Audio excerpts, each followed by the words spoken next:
Hey, check out this cool dragon I painted. Hi folks, I'm Gino the Painting Acolyte.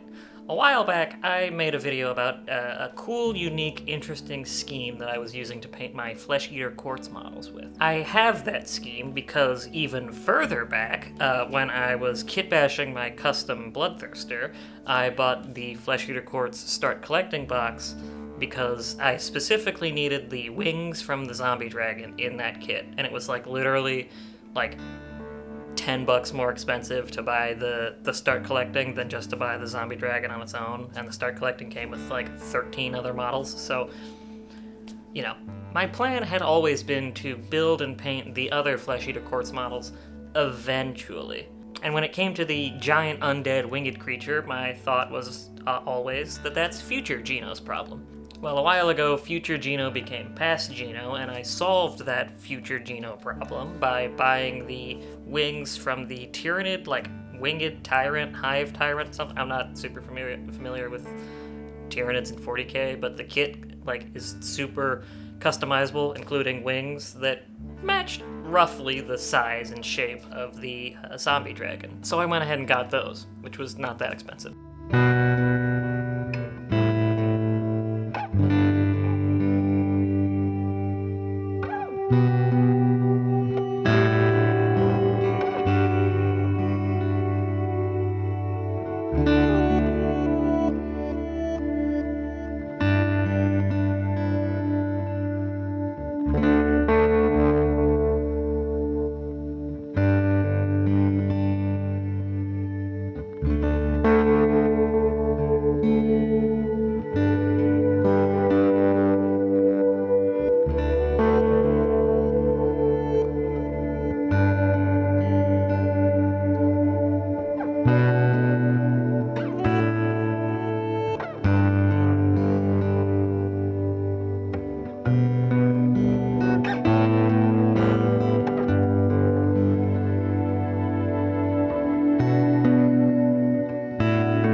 I followed my previous guide for painting this thing pretty much to the letter. I only just implemented things in different ways, and the only really different step that I took was some different paints, and I used a blue oil wash for the cracks, which turned out really well. The biggest challenge with painting this model was really just the sheer size and impracticality of it. It's such a weird shape and just bigger than a lot of things that I've ever painted before, so it was pretty unwieldy at times to paint. That being said, it was a very fun and interesting challenge, and I enjoyed myself a lot.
Now, the resin base for this mini would be far and away the most amount of resin pouring I'd ever done before, and I was a little nervous about how that was gonna turn out. The base for the zombie dragon is like a pie plate. It's huge, and I was unsure how it would work, especially because I was using a new resin, because the old resin that I had and had used before leaked out during my move, and I had to throw it out, and yada yada yada. Ultimately, my tape job to dam up the edges of the base didn't turn out super great, but with enough heavy sanding and, cleaning up and taking care of it, ultimately the resin pour ended up looking pretty good.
Overall, I'm really proud and I'm really stoked on how this thing turned out. While the pose for the wings isn't my absolute favorite, it really is the best I could do with what I had on hand, and I think it looks alright. Overall, I'm really happy with it.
that's it for today, folks. Not a super in-depth or dramatic video, but I just wanted to show off a cool dragon I painted. Who doesn't like painting cool dragons? The holidays are upon us, and my schedule is all sorts of out of whack, but I'm going to do my very best to keep up what I'm doing. I hope you and yours are safe this holiday season, that you have a good time, and that you're surrounded by ones you love and doing things that you enjoy. And I'm wishing you all the very best.